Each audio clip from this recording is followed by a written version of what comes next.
Shalom, shalom, bien-aimés dans le Seigneur. Nous nous retrouvons dans le cadre de notre conférence en ligne intitulée « Jésus revient bientôt ». Et j'aimerais aujourd'hui, d'abord je vais me présenter, je suis le pasteur Médard Kenzo de l'église La Résurrection et la Vie. Donc je suis le dernier intervenant qui va donc clôturer cette conférence en ligne dont le thème est « Jésus revient bientôt ». Je vais d'abord remercier notre frère Blanchard qui est intervenu le premier jour. Et le deuxième jour, nous avons eu la grâce d'écouter l'évangéliste Chancel. Et hier, c'était l'évangéliste Junior. Et aujourd'hui, par la grâce de Dieu, je vais clôturer cet enseignement sur le Seigneur revient bientôt. Donc les signes qui nous montrent que le Seigneur est vraiment à la porte. Avant de commencer, nous allons prier.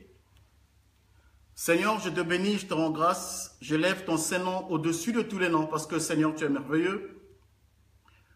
Seigneur, tu as révélé à ton serviteur et à Goshen TV, Seigneur, l'opportunité d'organiser cette conférence, Seigneur, en ligne pour édifier ton peuple, afin que ton peuple ne marche plus jamais dans la confusion. Seigneur, merci pour cela. Et aujourd'hui, Seigneur, je t'appelle à prendre ma place et que toi-même tu puisses t'exprimer, Seigneur, à ton peuple, que tu édifies ton peuple, Seigneur, et ouvre les yeux à ton peuple. Oh Seigneur, merci pour ta présence. Que ton nom soit glorifié. Merci bien dans le Seigneur. Nous allons prendre nos Bibles, nous allons lire un premier verset, mais je vais vous rappeler le sous-thème que moi je vais développer. Je vais parler des signes précurseur du retour de Jésus-Christ. Donc, je vais parler des signes précurseurs ou des signes qui précéderont ou qui sont en train de précéder le retour de notre Seigneur Jésus-Christ. Donc voilà, nous allons prendre nos Bibles dans le livre de Tite, Tite chapitre 2, Tite, dans son chapitre 2, et on va prendre du verset 11 au verset 13. On va prendre donc le livre de Tite. J'attends que vous puissiez prendre les Bibles là où vous êtes parce qu'on va prêcher ensemble. Tite chapitre 2, du verset 11 au verset 13. On va nous faire la lecture de la parole de Dieu. Tite, chapitre 2, versets 11 à 13, je lis la parole du Seigneur. Amen. Car la grâce de Dieu, source de salut pour tous les hommes, a été manifestée.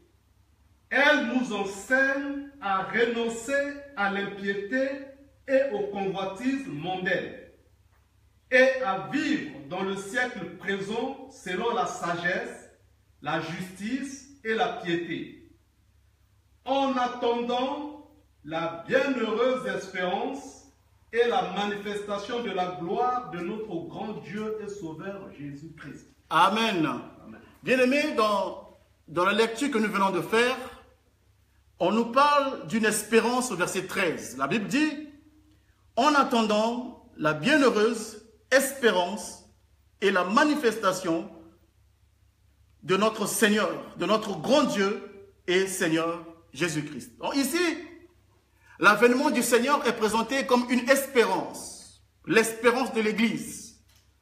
Donc c'est parmi les messages.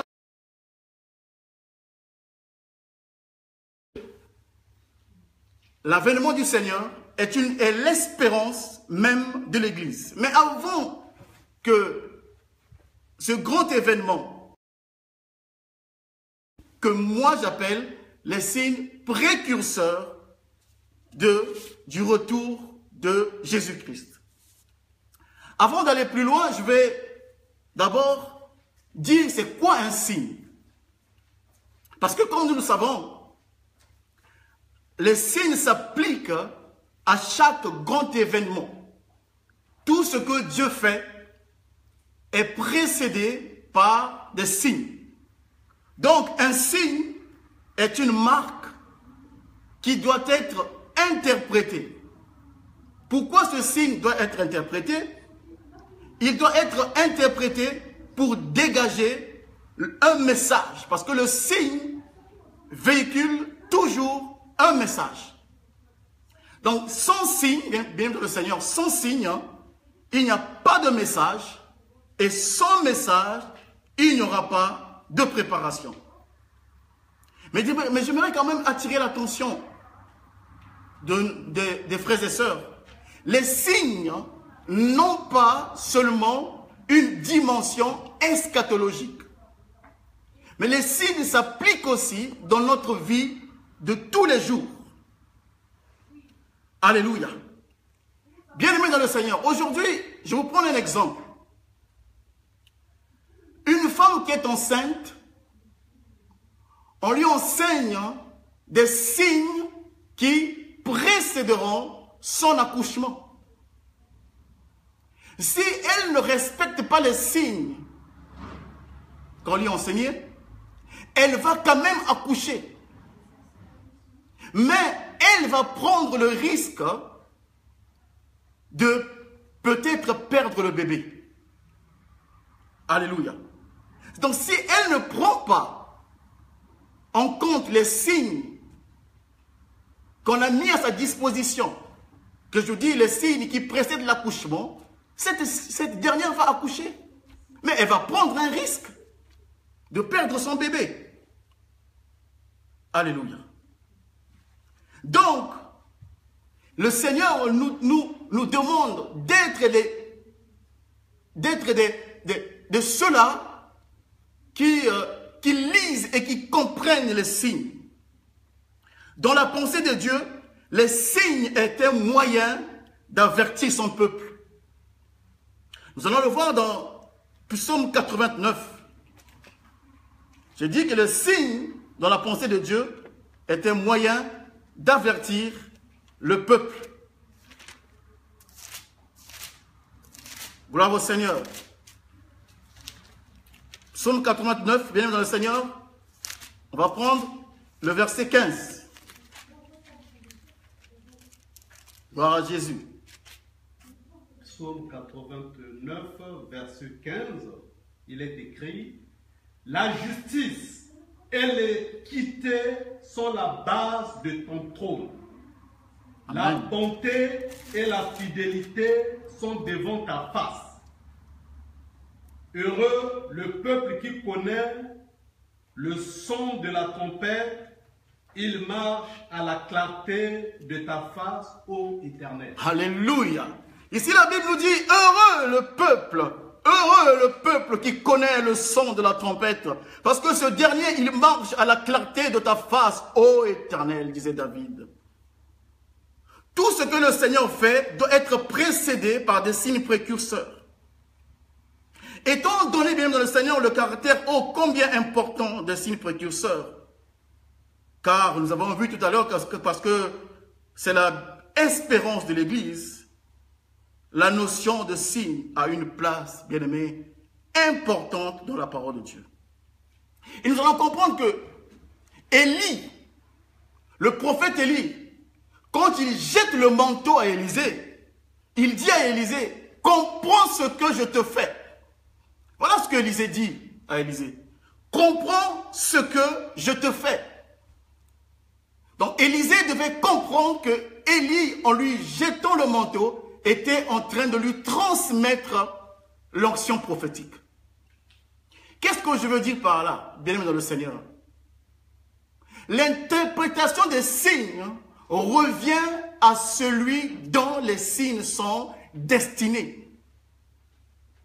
Celui qui fait un signe ne l'interprète pas, mais il donne la capacité d'interpréter à celui dont le signe a été destiné.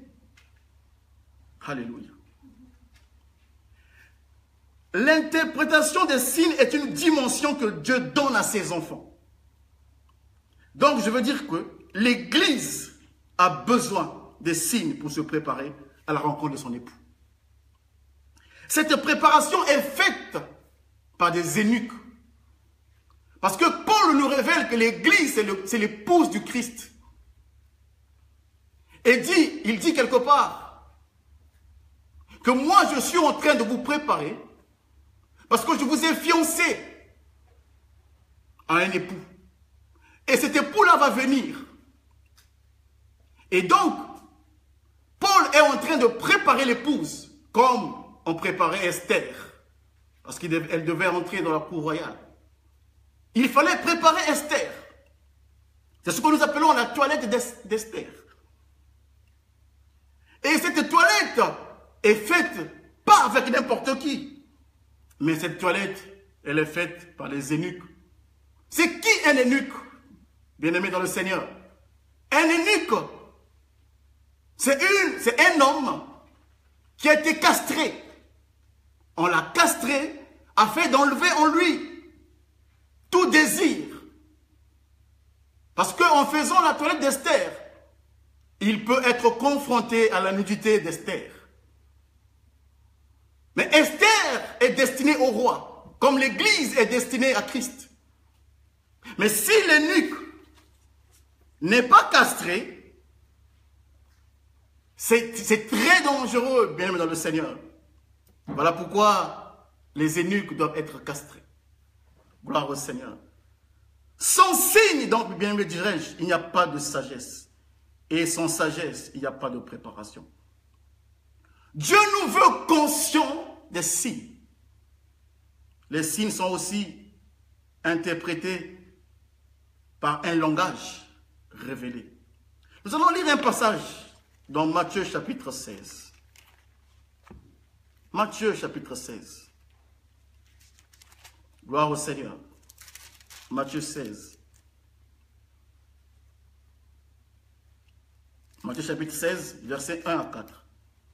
Matthieu chapitre 16, versets 1 à 4. Amen. Les pharisiens et les sadducéens abordèrent Jésus. Et pour l'éprouver, lui demandèrent de leur faire voir un signe venant du ciel. Jésus leur répondit: le soir, vous dites, il fera beau, car le ciel est rouge. Et le matin, il y aura de l'orage aujourd'hui, car le ciel est d'un rouge sombre. Vous savez discerner l'aspect du ciel. Gloire au Seigneur. Et vous ne pouvez discerner les signes des temps. Gloire à Jésus. Une génération méchante et adultère demande un miracle.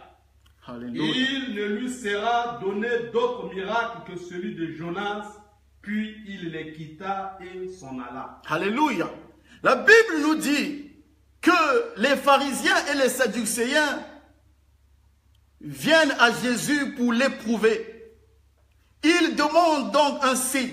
Mais j'ai regardé la réponse de Jésus. Il dit, vous savez discerner certains signes dans le ciel. Il dit, Jésus leur répondit au verset 2. Le soir, vous dites, il fera beau, car le ciel est rouge. Et le matin, il y aura de l'orage aujourd'hui, car le ciel est d'un rouge sombre. Vous savez discerner l'aspect du ciel, et vous ne pouvez pas discerner les signes des temps. Bien aimé, donc ici, le Seigneur est en train de faire le reproche à Israël, que Israël n'arrive pas à discerner les signes du temps. Mais il dit, vous êtes une génération méchante et adultère, et vous demandez un signe. Mais je ne peux pas vous donner le signe du ciel, parce qu'eux, ils demandaient un signe venant du ciel. Jésus leur dit, je ne peux pas vous donner un signe venant du ciel, parce que vous êtes une génération méchante et adultère.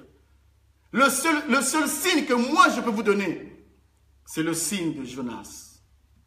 Il dit, non, je vous donne un signe de la terre, parce que vous êtes terrestre. Vous n'êtes pas spirituel, vous êtes terrestre. Et ainsi, moi, je vais vous donner un signe terrestre. Alors, c'est un signe de la confusion que Jésus met à leur disposition. Bien aimé, je vais te dire aujourd'hui, les signes sont toujours et nous accompagnent tout le long de notre vie. Et dans notre environnement, il y a toujours des signes. Donc si nous ne les voyons pas, ce n'est pas qu'il n'y en a pas, mais c'est parce que nous n'avons pas les yeux ouverts pour voir les signes. L'Église doit chercher à ouvrir les yeux pour voir les signes.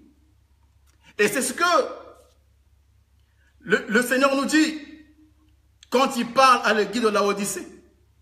Il dit, Laodicée, viens acheter de moi un collyre pour oindre tes yeux, afin que tu vois.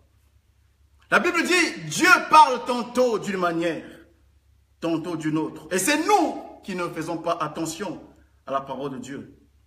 Parce que l'Église, où nous, les chrétiens, nous sommes dans la distraction. Voilà pourquoi nous passons à côté du message que le Seigneur veut nous transmettre.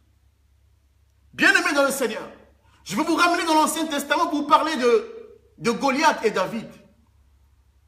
Quand David terrasse Goliath, les femmes entonnent un chant, un cantique pour louer la victoire de David sur Goliath.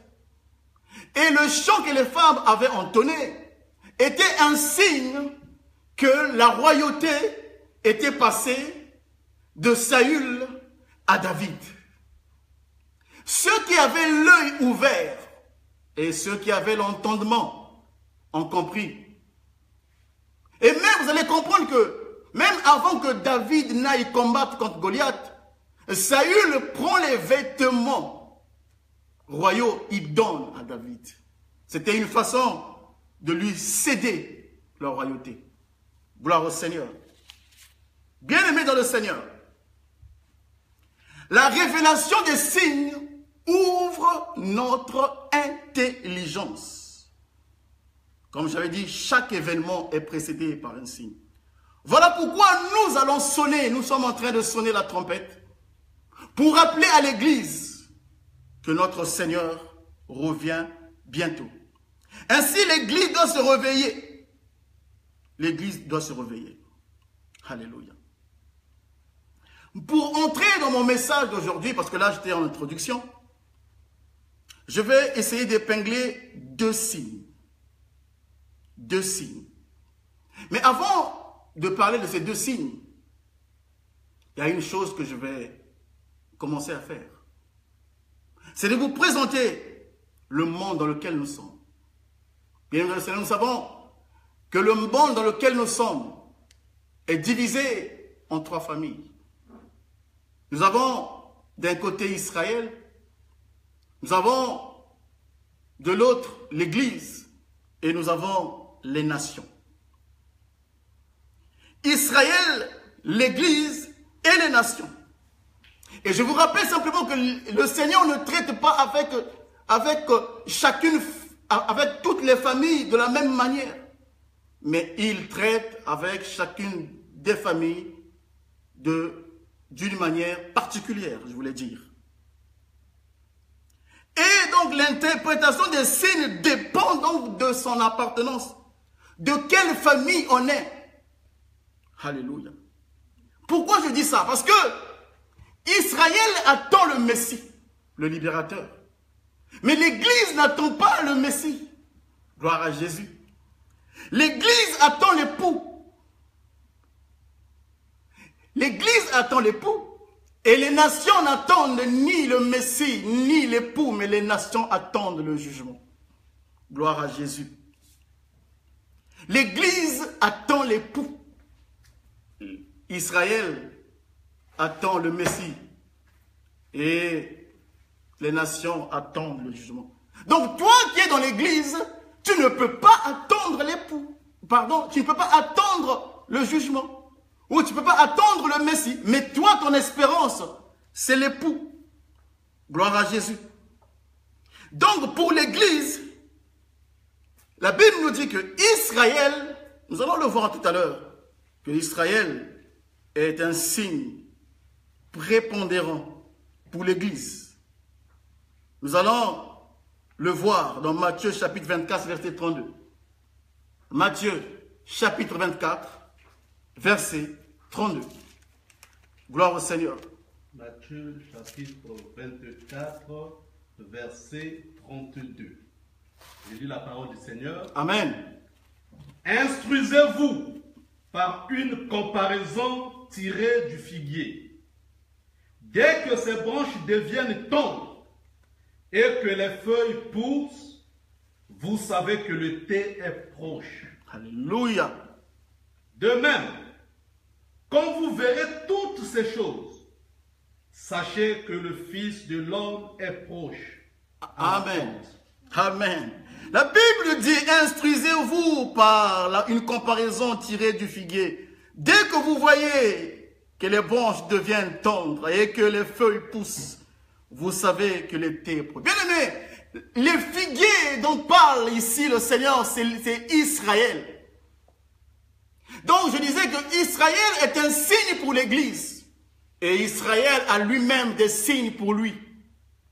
Mais ici il dit, instruisez-vous. L'Église doit avoir l'œil sur ce qui se passe en Israël. Alléluia. L'Église doit regarder attentivement les choses qui se passent en Israël. Parce qu'il y a beaucoup de choses qui se passent en Israël. Beaucoup de choses se passent en Israël.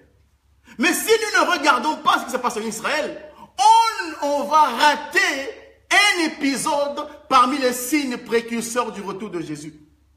Et cela peut constituer un défaut de préparation pour l'Église. Donc Dieu attend de l'Église qu'elle soit analyste d'Israël. C'est très important. Nous allons prendre Matthieu 23, encore. Nous allons comprendre qu'on ne peut pas parler de la même manière quand on appartient à l'Église ou quand on appartient à Israël ou quand on appartient aux nations. Matthieu 23, versets 36 à 39. Nous allons comprendre. 23, 36 à 39. Je vous le dis en vérité, tout cela retombera sur cette génération. Jérusalem, Jérusalem, qui tue les prophètes et qui lapide ceux qui te sont envoyés. Alléluia. Combien de fois ai-je voulu rassembler tes enfants, comme une poule rassemble ses poussins sous ses ailes, et vous ne l'avez pas voulu. Voici, votre maison vous sera laissée déserte, car je vous le dis, vous ne me verrez plus désormais, jusqu'à ce que vous disiez, béni soit celui qui vient au nom du Seigneur. Alléluia. Il dit, Jérusalem, Jérusalem, toi qui tues les prophètes et qui lapides ceux qui te sont envoyés. Bien aimé, ici, si nous avons l'esprit de la révélation, nous comprenons que ce n'est pas l'Église. Jérusalem, ce n'est pas la France. Jérusalem, c'est Israël. Il dit, toi qui tues les prophètes et qui lapides ceux qui te sont envoyés. Mais nous savons que Rebecca n'a pas renvoyé ou n'a pas lapidé le serviteur ancien. Alléluia. Rebecca, c'est l'épouse. Elle n'a pas lapidé le serviteur ancien qui représente le Saint-Esprit. Non. On parle d'Israël qui lapide les prophètes. L'Église n'a pas de prophète envoyé. Mais l'Église a des dispensateurs. L'Église a des personnes qui sont loin pour annoncer l'évangile, pour préparer l'épouse. Donc je disais que l'Église n'a pas de prophète envoyé. Même si on peut voir des prophètes, les prophètes parmi les 5 ministères que Dieu donne à l'Église. Gloire au Seigneur. Il dit, toi qui lapides ceux qui sont envoyés, combien de fois ai-je voulu te rassembler? Comme une poule rassemble ses poussins sous ses ailes, et vous ne l'avez pas voulu. Voici votre maison sera laissée déserte, dit la parole de Dieu. Ici nous voyons, l'Église n'est pas laissée déserte. Jésus a dit, peu de temps après, vous ne me verrez plus, mais peu de temps après, vous me verrez parce que je serai en vous. Donc Dieu est dans l'église. C'est l'église qui a, c'est les nations, pardon, je veux dire, c'est Israël qui a été laissé déserte. La Bible dit, voici votre maison vous sera laissée déserte. Car je vous le dis, vous ne me verrez plus désormais, jusqu'à ce que vous disiez, béni soit celui qui vient au nom du Seigneur. L'église ne dit pas à Jésus, béni soit celui qui vient au nom du Seigneur. Parce que l'église reconnaît son époux. C'est Israël qui attend. Quand Israël est en train de demander, Seigneur, viens, nous t'avons rejeté, viens. Ils sont en train de prier, bien aimé. Pourquoi j'ai dit que Israël est un signe majeur pour l'église? Bien aimé, on dit, regardez le figuier.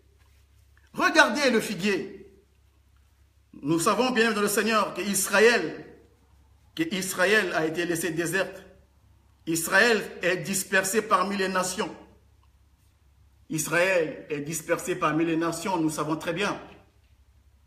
Et nous voyons que depuis la Deuxième Guerre mondiale, comment les Juifs ont été éradiqués, tentés d'être éradiqués par Hitler. Ce qu'on appelle la Shoah. Alléluia. Et nous avons aussi maintenant la montée de l'antisémitisme dans le monde entier. Bien aimé, ces choses doivent nous interpeller. Parce que ces choses sont prophétiques. Israël est en train de souffrir. Israël souffre. Et nous voyons un mouvement, une vague qui a commencé depuis longtemps. Mais beaucoup de Juifs sont en train de repartir en Israël. Parce qu'ils disent, il n'y a de salut qu'en Israël. Même les Juifs français commencent à rentrer en Israël. Bien aimé, excusez-vous, dit la parole de Dieu, de la comparaison du figuier. Israël est en train de souffrir. Alléluia. Israël est maintenu. Israël est protégé, nous savons très bien, par les États-Unis. Ce sont eux qui protègent Israël. Et cela m'amène à penser à Bartimée. À Bartimée. La Bible nous dit que le Seigneur a quitté Jéricho pour aller à Jérusalem, pour être couronné roi. Mais Jéricho, c'est pas Israël. Jéricho représente les nations. Alléluia. Mais regardez, Bartimée est laissé sur le bord du chemin. Bartimée est nourri, il fait la mendicité parce qu'il ne voit pas Bartimée. Je veux dire qu'il ne voit plus. Aussi longtemps que Israël est protégé par les États-Unis, c'est comme les pièces qu'on donne à Bartimée. Alléluia. Bartimée reste sur le bord du chemin, tu es protégé. Et les nations ont donné un manteau à Israël, le manteau qu'avait Bartimée. Mais la Bible nous dit, quand vous verrez ces choses-là, sachez que le Fils de l'homme est à la porte. Jésus est en train de sortir de Jéricho. Gloire au Seigneur. Jésus est en train de sortir de Jéricho. Et quand il sortira de Jéricho, souvenez-vous, la Bible dit que Bartimée entendra parler de Jésus. Et Jéricho représente le monde, représente les nations. Jésus, qui a été rejeté par son peuple, s'est tourné vers les nations. Et nous le voyons aussi dans la guérison de la fille de Jairus. Et quand Jésus allait pour guérir la fille de Jairus, il y avait une femme qui avait la perte de sang qui a retenu Jésus, qui a stoppé sa course, qui a stoppé sa marche, pendant qu'il allait vers la fille de Jairus. La fille de Jairus est mourante, mais la femme qui avait la perte de sang a retenu Jésus. Bénis-moi, guéris-moi d'abord, pendant que la fille de Jairus est en train de souffrir là-bas. Donc Israël souffre maintenant, et Dieu est avec nous. Alléluia. Le Seigneur est avec nous. Mais Israël est en train d'être injurié. Je peux vous ramener encore prophétiquement dans la parole de Dieu, vous parler de l'histoire de David et Goliath. Parce que, bien aimé dans le Seigneur, on doit donner la matière, on doit donner la connaissance aux enfants de Dieu. Isaïe avait beaucoup d'enfants mâles. Mais Isaïe a envoyé combattre trois hommes, 3 garçons. Mais le 4e était en train de paître le troupeau, était avec les brebis. Alléluia. Isaïe a envoyé la loi, les prophètes et les psaumes pour aller combattre contre Goliath. Pendant que David le 4e, n'était pas avec eux. Il était en train de paître les troupeaux, les brebis du Seigneur. Bien-aimés dans le Seigneur, nous sommes les brebis de Dieu. Et Jésus est en train de s'occuper des brebis. Mais qu'est-ce qu'il fait? La Bible dit, il est en train de combattre l'ours et le lion. Alléluia. Jésus est en train de combattre l'ours et les lions qui viennent pour dévorer les brebis. Mais Israël est en train de souffrir. Ils ont la loi, les prophètes et les psaumes. Ils souffrent. Alléluia. Mais l'heure revient où Isaïe va faire appel à David. Bien-aimés dans le Seigneur, préparons-nous parce que Jésus revient bientôt. Parce que la souffrance de l'Église, oh gloire au Seigneur, la souffrance d'Israël va faire que le Seigneur se souvienne de son peuple. Donc toi qui es la brebis du Seigneur, Jésus n'a plus beaucoup de temps. Jésus n'a plus beaucoup de temps. Parce qu'Israël est en train de souffrir. Il doit aller rendre service à Israël. Gloire à Jésus. Bien-aimé, toi qui es la brebis, si tu es un peu éloigné du Seigneur, l'heure est venue pour toi de revenir dans la bergerie. Reviens dans la bergerie. Reviens dans la bergerie. Oh, merci Seigneur. Merci. Nous allons prendre un autre verset dans 2 Chroniques, verset 7. Vous allez comprendre une chose. Bienvenue dans le Seigneur. 2 Chroniques, chapitre 7. Et le verset 14. Vous allez voir que Israël, quand il va repartir dans son territoire, parce que c'est le peuple sur qui est invoqué le nom de Dieu, il va faire une chose. 2 Chroniques 7, 14. 2 Chroniques, chapitre 7, verset 14. Je lis la parole du Seigneur. Amen. Si mon peuple, sur qui est invoqué mon nom, s'humilie, prie et cherche ma face, et s'il se détourne de ses mauvaises voies, Alléluia.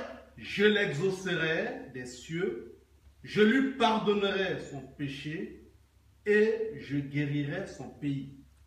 Amen. A dit, si le peuple sur qui est invoqué, bien aimé, le peuple sur qui est invoqué le nom de l'Éternel, c'est Israël. Alléluia. C'est Israël. Et si ce peuple, bien aimé, vous savez, la souffrance d'Israël va provoquer une repentance générale dans le pays d'Israël. Mais sachez que si ce peuple-là s'humilie, la Bible dit l'Éternel entendra, écoutera la prière de ses enfants. Donc je te dis, bien-aimé dans le Seigneur, que Jésus revient bientôt.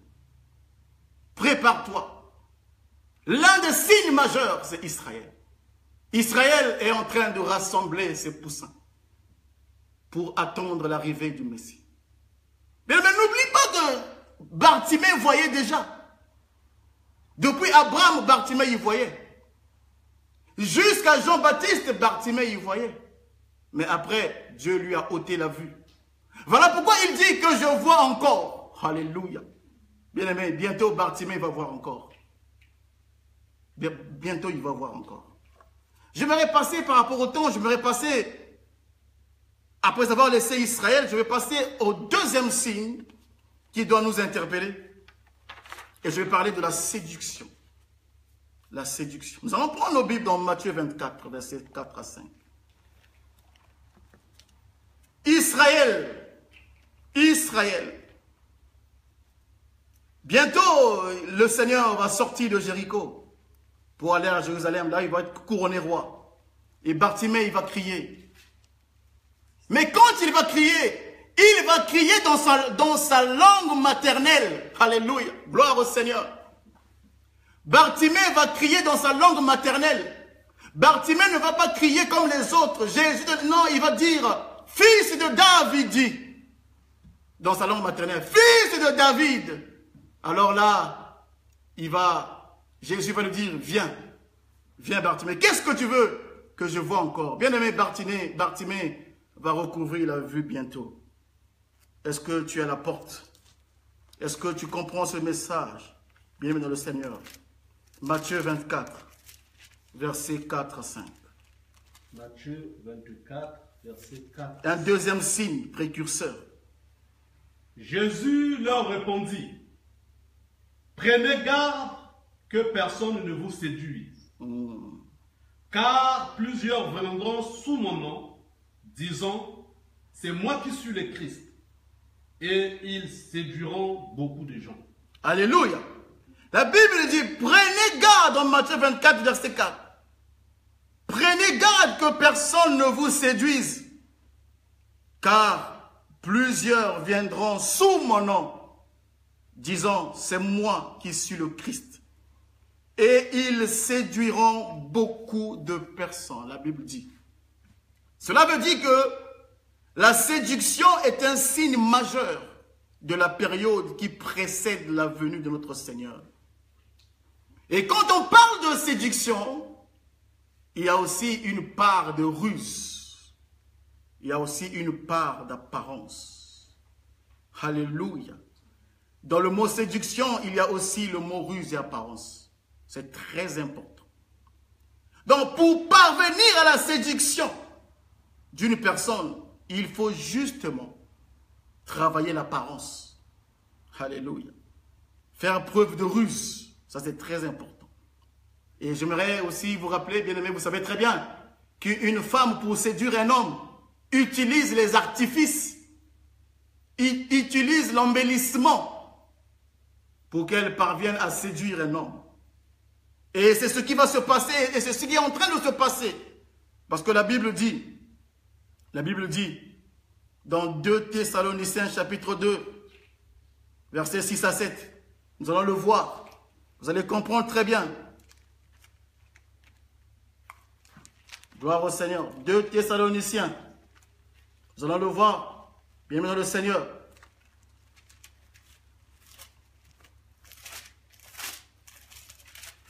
Deux Thessaloniciens, chapitre 2, versets 6 à 7. 2 Thessaloniciens, chapitre 2, versets 6 à 7. Amen. Et maintenant, vous savez ce qui le retient, afin qu'il ne paraisse qu'en son temps, car le mystère de l'iniquité agit déjà. Alléluia. Il faut seulement que celui qui le retient encore ait disparu. Et alors paraîtra l'impie que le Seigneur Jésus détruira par le souffle de sa bouche et qu'il écrasera par l'éclat de son avènement. Alléluia. Bienvenue dans le Seigneur, dans ce temps dans lequel nous sommes. Alléluia. Dans ce temps qui précède le retour de Jésus, le diable est en train de travailler sur l'embellissement, la visibilité, l'apparence pour tromper les gens, pour faire tomber les gens. Alléluia. Bien-aimé, le diable n'a pas changé de tactique. Il a été menteur dès le commencement. Vous savez bien, dans le jardin d'Éden. Il a dit, quand Ève a regardé le fruit, il dit l'arbre du fruit était bon et capable d'ouvrir l'intelligence. Voilà ce que Ève dit. Le diable, pour parvenir à ses fins, le diable va utiliser ce que la Bible appelle le mystère de l'iniquité. Bien aimé, le mystère de l'iniquité agit déjà. Le diable est vraiment à la manœuvre, mais cela est fait de façon subtile et l'Église ne voit pas. L'Église ne voit pas ces choses. Bien aimé, vous savez, gloire au Seigneur, pour le moment, c'est encore le mystère de l'iniquité. Mais l'heure vient où toutes ces choses-là vont éclater au grand jour. Et nous allons comprendre cela. La Bible dit, plusieurs viendront en mon nom, car plusieurs viendront en mon nom. Alléluia. Le diable est en train de présenter au monde une chose. Bien aimé, mais le diable ne présente pas n'importe quelle chose.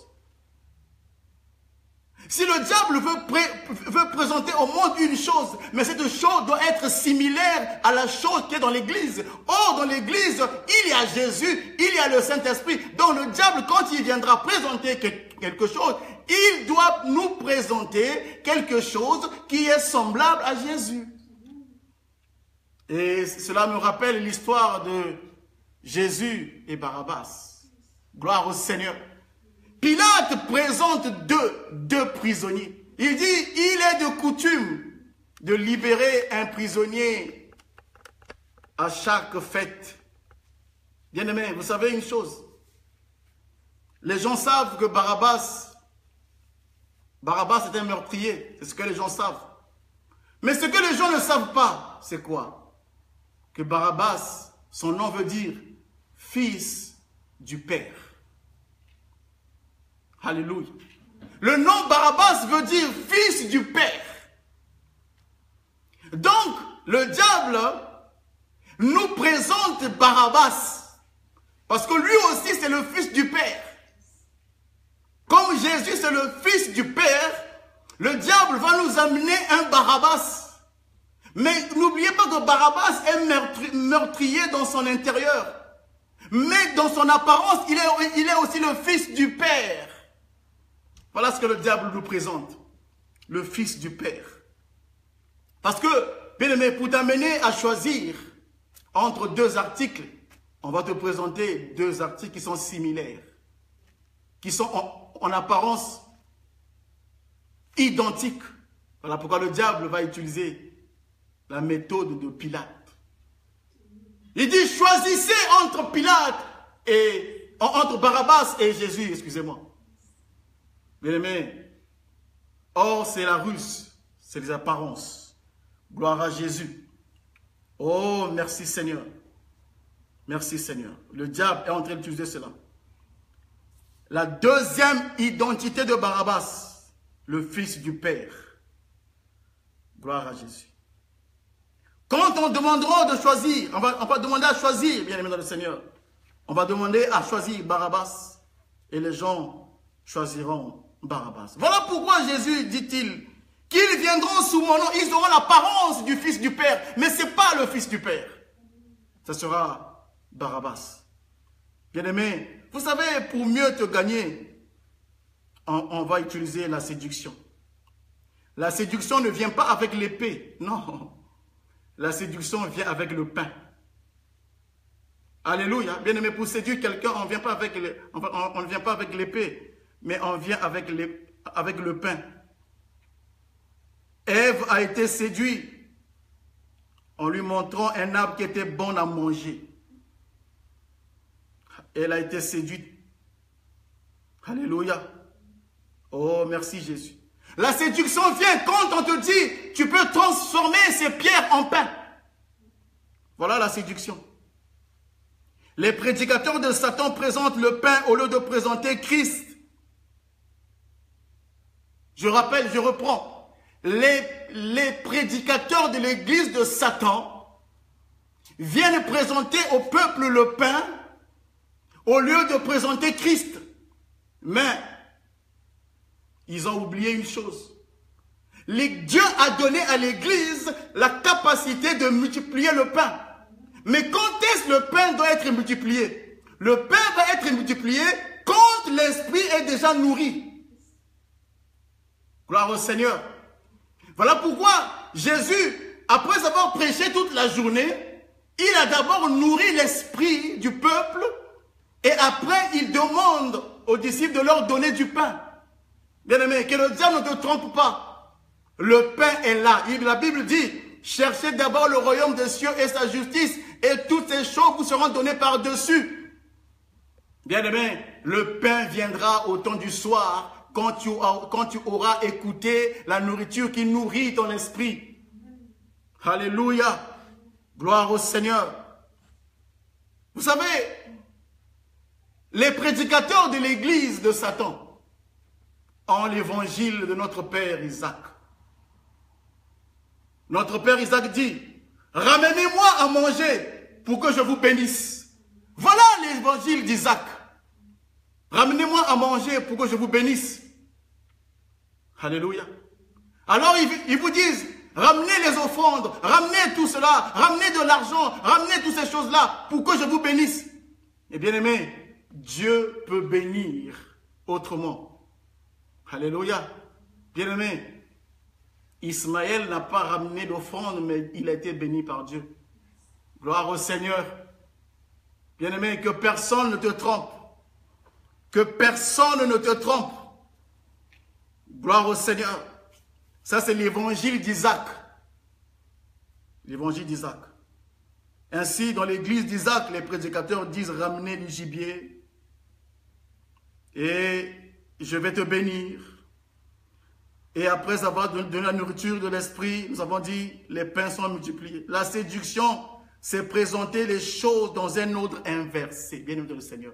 La séduction, c'est présenter les choses, mais dans un ordre inversé. Venez, vous allez recevoir le mariage. Venez, vous allez recevoir telle ou telle chose. Mais les enfants de Dieu sont aveuglés par ces choses. La Bible dit, ces choses, ce sont les païens qui les recherchent. Mais vous savez que votre Père Céleste, il sait de quoi vous avez besoin. Gloire au Seigneur. Et vous savez quoi? Le Dieu d'Abraham, le Dieu de l'Église, habite dans Deutéronome 28, verset 1. Voilà le Dieu que nous prions. Le Dieu que nous prions habite dans Deutéronome 28, verset 1. Nous allons le lire. Deutéronome 28, verset 1. Nous allons voir là où il habite l'adresse de notre Dieu. Voilà l'adresse de notre Dieu. Elle est là. Deutéronome 28, verset 1. On va nous faire la lecture. Deutéronome 28, verset 1. Amen. Si tu obéis à la voix de l'Éternel, gloire au Seigneur, ton Dieu, en observant et en mettant en pratique tous ces commandements que je te prescris aujourd'hui, l'Éternel, ton Dieu, te donnera la supériorité sur toutes les nations de la terre. Verset 2.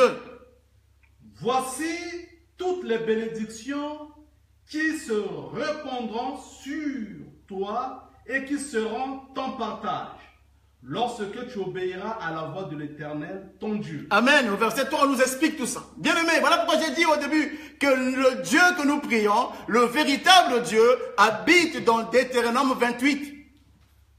Il n'habite pas dans l'église de notre frère Isaac. Non. Alléluia. Il n'habite pas dans l'église de notre frère Isaac. Il habite dans Deutéronome 28, verset 1. Il dit, si tu obéis, gloire au Seigneur, il dit, si tu obéis à la voix de l'Éternel, ton Dieu, voilà, en observant et en mettant en pratique tous ces commandements que je te prescris aujourd'hui, l'Éternel, ton Dieu, te donnera la supériorité sur les nations de la terre. Voici toutes les bénédictions qui se répandront sur toi et qui seront ton partage. Lorsque, bien aimé, suivez bien, lorsque tu obéiras à la voix de l'Éternel, ton Dieu. Voilà là où habite notre Dieu. Mais le diable, par les mouvements antichrist, s'infiltre dans l'église. Le diable s'infiltre dans l'église en apportant le pain aux enfants. Il apporte le pain aux enfants. Le pain est notre partage. Nous sommes les enfants de Dieu. Alléluia. Mais le diable veut nous faire quoi? Bien aimé, voilà pourquoi la Bible dit, mon peuple meurt faute de connaissances. Bien aimé, l'église, beaucoup d'enfants de Dieu sont en train d'être manipulés. Bien aimé, sortez du milieu d'eux. Ce ne sont que des prédicateurs de l'église d'Isaac, de l'église de Satan. Je ne dis pas qu'Isaac est Satan, mais je prends une figure pour illustrer ce que la Bible nous dit. Bien-aimés, l'heure est venue. Le Seigneur est à la porte. Il dit, voici, à l'île de la Odyssée, il dit, voici, je me tiens à la porte et je frappe. Bien-aimés, bientôt on va crier, voici l'époux, allez à sa rencontre. J'avais dit tantôt, bien-aimé, toi qui tardes encore à entrer dans la bergerie, sache que Israël a besoin de David. Israël a besoin de David. David va bientôt partir délivrer son peuple. La Bible dit dans Thessaloniciens, là nous avons lu tout à l'heure, et que le Seigneur détruira l'Antichrist par le souffle de sa bouche. Bien-aimé, toi qui tardes à venir, le Seigneur Jésus est en train de sortir des nations pour aller à son peuple. Bien-aimé le Seigneur, j'espère que cette petite exhortation a ouvert tes yeux pour que tu sois plus attentif à Israël et plus attentif à la séduction qui règne dans l'Église. Oh, Jésus est prêt. Jésus revient bientôt. J'aimerais t'inviter à prier afin que tes yeux s'ouvrent pour que tu regardes les choses différemment. Prions au nom de Jésus. Seigneur notre Dieu, nous te bénissons, Seigneur, parce que tu as voulu nous ouvrir les yeux aujourd'hui en nous parlant des signes précurseurs de ta venue, Seigneur Jésus. Il dit, les signes doivent être interprétés, tu nous as dit, et tu nous donnes la sagesse d'interpréter les signes. Seigneur, merci. Ouvre-nous les yeux, Seigneur, pour que nous soyons attentifs à Israël, et afin que nous soyons attentifs aussi à la séduction qui agit dans le monde par la convoitise. Oh, merci Seigneur. Que ton nom soit glorifié. Seigneur, je prie pour le peuple, afin que tu leur donnes la sagesse et l'intelligence. Gloire au Seigneur. Que ton nom soit glorifié au siècle des siècles. Amen. Bien-aimés dans le Seigneur, c'était votre humble serviteur, le pasteur Médard Kenzo, qui a clôturé cette conférence en ligne. Que le Seigneur vous bénisse.